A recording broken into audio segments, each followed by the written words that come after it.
Prefeito, obrigada por nos atender. Uma boa tarde para o senhor. Boa tarde, Ana Paula. Boa tarde a todos do Bora Brasil, da Bandeirantes. Satisfação é minha poder conversar com vocês. Eu vou começar pelo que a gente tem aqui de informação sobre uma reunião que aconteceu ontem com o presidente do Senado, Rodrigo Pacheco, né? Na semana que vem, o Senado deve analisar um projeto de lei que a gente já tratou aqui na programação da Rádio Bandeirantes, prefeito, que é bem polêmico, né? Que libera às empresas a possibilidade de comprar vacinas para aplicar nos próprios funcionários, uma coisa que hoje não é liberada. Qualquer vacina comprada no Brasil tem que ir diretamente para o SUS. Qual que é a expectativa de vocês da Frente Nacional de Prefeitos depois dessa conversa com o presidente do Senado, com o Rodrigo Pacheco? Ele comentou que poderia flexibilizar essa compra, permitir que as empresas doassem parte para o SUS, parte ficasse para os próprios funcionários. O que vocês estão esperando depois dessa conversa? Olha, a conversa foi muito boa, Ana, e foi o tema que mais consumiu o tempo da nossa conversa. Ele pediu a opinião dos prefeitos. Como nós já tínhamos feito uma prévia sobre esse assunto, eu vou falar aqui qual foi a opinião que nós demos. Nós somos favoráveis à compra de vacina pela iniciativa privada, desde que seja dividido meio a meio, metade seja doado para o Programa Nacional de Imunização, e a outra metade a firma ou a empresa possa usar para fazer a imunização dos seus funcionários. Eu acho que é um ganha-ganha. Por quê? A gente aumenta o número de vacinas para poder vacinar mais gente dentro do cronograma prioritário, e também as empresas vão vacinar os seus funcionários, e com isso ninguém vai tomar vacina duas vezes. Quando chegar a vez dessas pessoas, delas terem a cobertura vacinal, nós já podemos adiantar para outros grupos de pessoas. Então, foi essa a nossa fala para o presidente Rodrigo. Nós achamos importante haver uma abreviação, tirar aquela cláusula que fala que enquanto não tiver todo o grupo prioritário vacinado, não se pode comprar vacinas pela iniciativa privada. Discordamos de qualquer isenção fiscal, de imposto de renda, qualquer coisa desse tipo. Eu acho que tem que ser um gesto de cidadania das empresas que se dispuserem a fazer isso, e também colocar uma norma, uma regra, que a empresa ela também aplique um critério semelhante ao que está sendo usado, né, na parte do SUS, que ela possa começar a vacinação. Isso nós estamos falando de grandes empresas, né, pela parte de pessoas mais vulneráveis. Então, eu acho que é algo bom, eu acho que vai somar, nós teremos mais vacinas para a população. O Rodrigo Pacheco ouviu a nossa ponderação e, como você já falou, ele ficou de fazer esses ajustes nessa próxima semana, logo após a Páscoa. É isso, o projeto deve ser votado na semana que vem, né, prefeito? Essa é a expectativa, né? Ana, é uma coisa importante. E é importante também falar para a população que a Frente Nacional dos Prefeitos, você citou a Sputnik, nós constituímos o consórcio, a frente apoiou, nós fizemos toda a parte orçamentária, todo o suporte jurídico, e agora o consórcio tem vida própria. Já vai sair o CNPJ, já teve a eleição do presidente, que é o prefeito de Florianópolis, e nós já colocamos uma meta, Ana, e eu estou falando em primeira mão para você aqui. Qual que é a meta? Nós vamos buscar 6 milhões de doses para as prefeituras de todo o Brasil. Para que serve essas 6 milhões de doses? Nós queremos vacinar toda a comunidade escolar, não é só professor, é merendeira, a pessoa que faz a limpeza da escola, para poder retornar às atividades escolares com o máximo de segurança. Essa é a nossa primeira meta a ser atingida nesse consórcio. É uma meta factível. Nós já recebemos uma doação de 4 milhões de reais da Natura para a compra de vacinas. Muitas outras empresas de grande porte dispostas também a fazer a doação. E nós também estamos com um grande banco internacional que vai colocar à nossa disposição uma conta totalmente segura, dolarizada, com compliance internacional, ou seja, garantia de toda transparência, e só recebe depois da vacina entregue em solo brasileiro. Isso ajuda, viu, Ana? Porque tem muita gente aí mandando WhatsApp para o Brasil inteiro, para prefeito, falando que está vendendo vacina. Faço um apelo aí aos meus colegas prefeitos, não acredite, não entre em fria, né? Tá difícil conseguir vacina.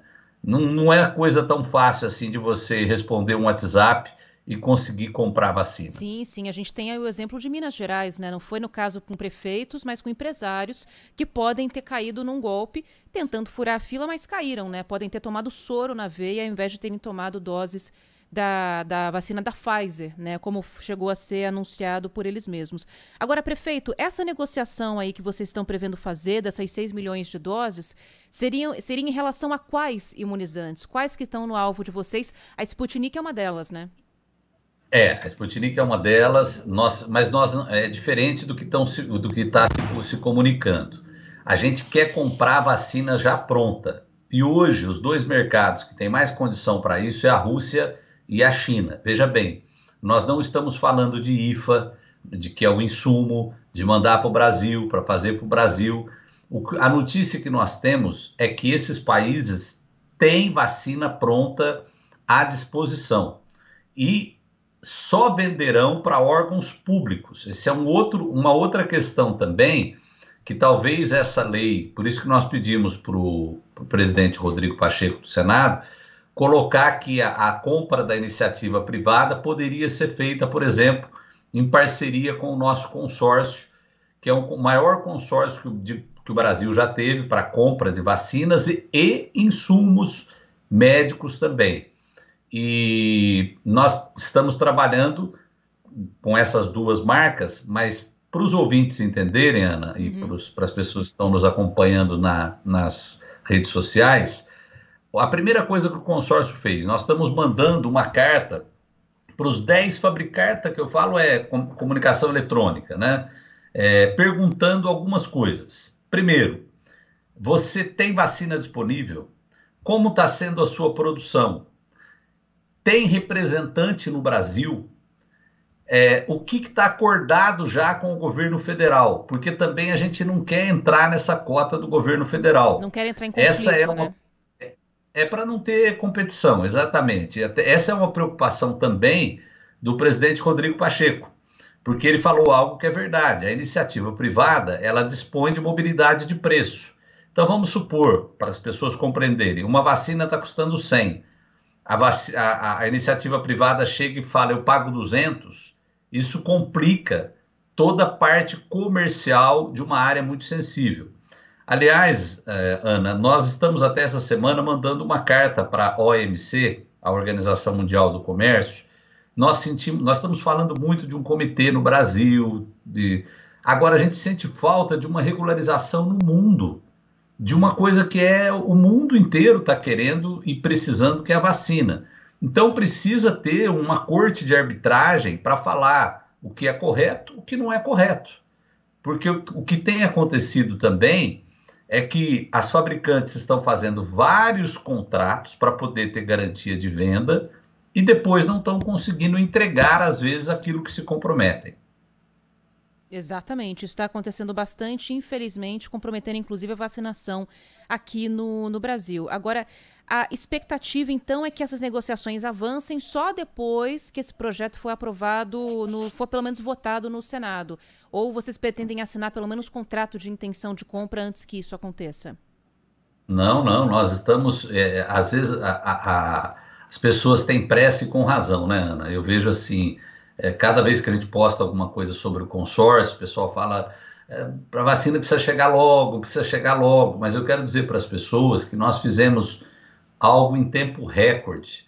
Nós aprovamos mais de 2.000 leis a nível municipal, em 2 votações, porque para as cidades participarem do consórcio, tem que aprovar uma lei autorizativa, é regra federal. E nós fizemos isso em praticamente menos de um mês. O consórcio está constituído com a sua diretoria e todas as iniciativas já serão tomadas, já estão sendo tomadas. Nós estamos pedindo também para OPAs uma base de média de preço de vacina, das 10 vacinas que estão sendo vendidas no mundo. Isso é uma coisa, uma informação que precisa passar para as pessoas. Até hoje as pessoas, quanto que custa tal vacina? Quanto que custa tal vacina? E com isso em mãos, nós vamos fazer uma exposição, mostrar para a população, olha, a vacina da Janssen custa tanto, a vacina da Oxford custa tanto, a vacina do Butantan custa tanto. E uma esperança muito grande é essa nova vacina, a Butanvac, né? Que ela será desenvolvida a partir do ovo, uma parceria lá com o Hospital Monte Sinai, lá dos Estados Unidos, mas que o custo dela deve ser um custo muito mais acessível. Vocês vão negociar então, diretamente com o Instituto Butantan também? Nós já fizemos o protocolo. Eu já assinei com o Dimas Covas, no mês de janeiro, já assinei um protocolo que permite que a gente compre direto do Butantan. Mas já prevendo a Butanvac, desculpa te interromper, prefeito, mas só contando com a Butanvac, aliás, já contando com a Butanvac ou só com a outra vacina que eles já estão produzindo aqui?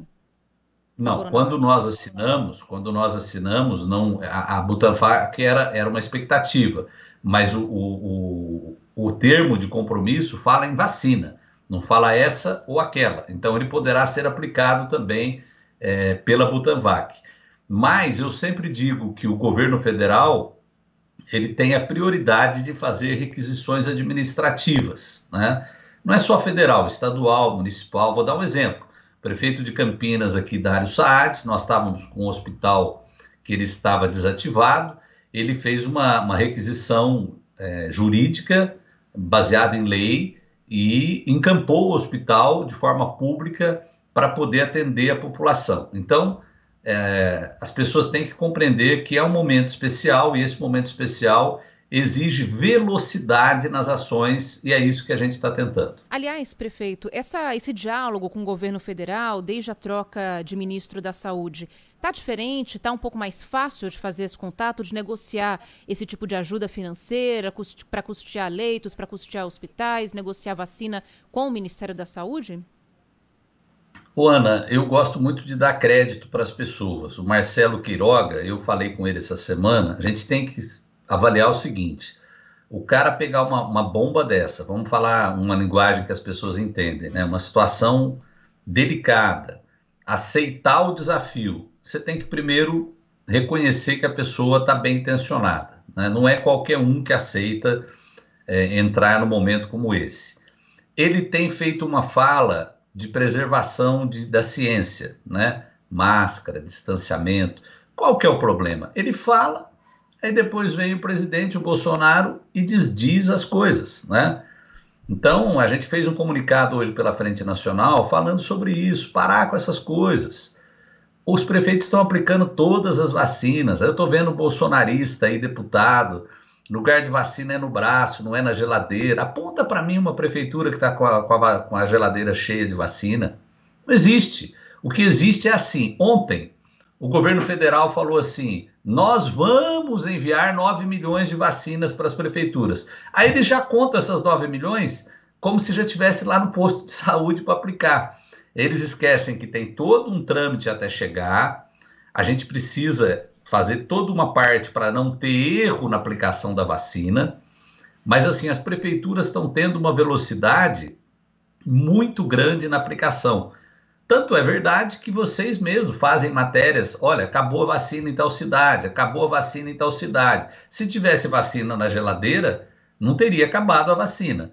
Então, o que chega de vacina está indo para o braço do povo brasileiro. O que nós precisamos é continuar trabalhando por mais vacinas. E eu acredito que nessa questão da comunicação com o Ministério, o ministro, na reunião que teve conosco, Ana, ele disse que vai criar uma pasta exclusiva para o Covid, uma secretaria especial. Eu achei uma boa ideia, porque ele fala que a saúde tem outros desafios, e é verdade. Nós estamos agora com a campanha da H1N1, que vai entrar para as pessoas idosas, que tem que tomar vacina, e tudo que a gente não precisa é ter mais gente nos hospitais, mesmo que seja por outra doença, que não seja Covid, né?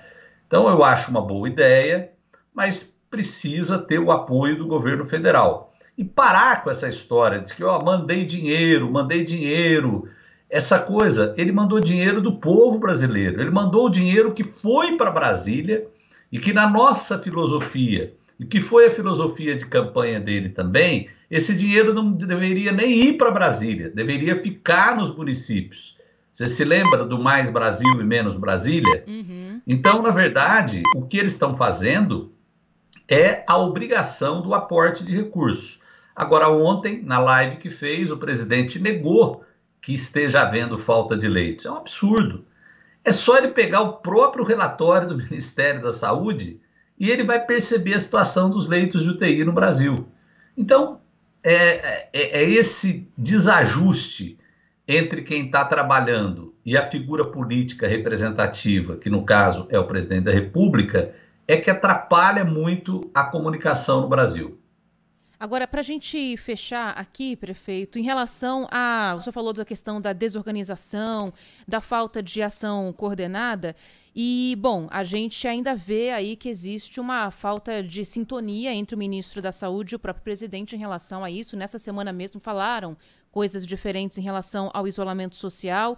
Em vários estados, em São Paulo inclusive, tem prefeitos tomando iniciativa de medidas de lockdown, feriado, fechamento de comércio por conta própria, enquanto não vem a determinação dos estados. Agora, como é que está sendo para segurar essa questão? Eu sei que o senhor agora está fora da questão da administração diretamente, mas na conversa com os demais prefeitos, como que tem sido essa questão para segurar as finanças das cidades, para receber suporte diante dessas medidas de isolamento mais radical que têm sido adotadas? Olha, Ana, eu quero me valer da experiência que eu tive de 8 anos e dizer o seguinte: ninguém mais do que o prefeito quer ver a cidade lotada de gente, o comércio movimentado, né? Os lugares de lazer, de passeio também cheio de gente, principalmente de cidades turísticas, né? Todo prefeito, a primeira coisa que ele é um vendedor da sua cidade. Olha, venha conhecer, venha ver tal coisa, né? Só que agora a obrigação nos impõe uma tarefa que é terrível, que é você fazer essas medidas que estão sendo feitas, né? E o prefeito faz, Ana, com o coração partido, usar uma palavra assim, sabendo que às vezes ele está prejudicando amigos. Ninguém mais do que o prefeito tem relação na cidade. O presidente não conhece o seu João, a dona Maria da Quitanda, ele fala como se ele defendesse todo mundo e a gente estivesse jogando contra. Não é verdade, não é verdade. Para as pessoas entenderem, existe uma coisa que se chama crime de responsabilidade. Se você é avisado de uma coisa, se você tem que fazer aquilo e não faz, você pode ser responsabilizado por aquilo. É por isso que os prefeitos estão tomando as medidas que estão tomando. Eu até falo, o presidente poderia sim baixar um decreto nesse sentido, falando, assumindo a responsabilidade para ele, mesmo com a decisão do Supremo, porque o Supremo fala que as obrigações são concorrentes, mas ele prefere se esconder atrás de uma decisão, interpretar a decisão de uma forma que o próprio presidente do Supremo já desfez a forma que ele teima em interpretar, né? Ele fala, falaram que eu não posso fazer nada, então eu só mando o dinheiro. Ninguém falou isso, né? Eu acho que tão importante quanto o recurso é a liderança política, que infelizmente não tem. Isso eu não sou, para as pessoas entenderem, eu acho que é um defeito do Bolsonaro, era um defeito da Dilma. São pessoas que, diante de uma situação difícil, ela não sabe mostrar liderança, né? Então eu estou usando dois extremos aqui para as pessoas entenderem o que eu estou falando. Tem hora que quem tem que falar é o líder. E o líder, numa democracia presidencial, é o presidente da República. Então eu acho que com personalidades diferentes, mas ele padece do mesmo mal da presidenta Dilma. Eles não têm estofo para enfrentar crises, principalmente uma crise tão séria quanto essa. Bom, tá certo. Quero agradecer aqui então ao Jonas Danizete, presidente da Frente Nacional de Prefeitos. Obrigada pelo seu tempo aqui com a gente na Rádio Bandeirantes.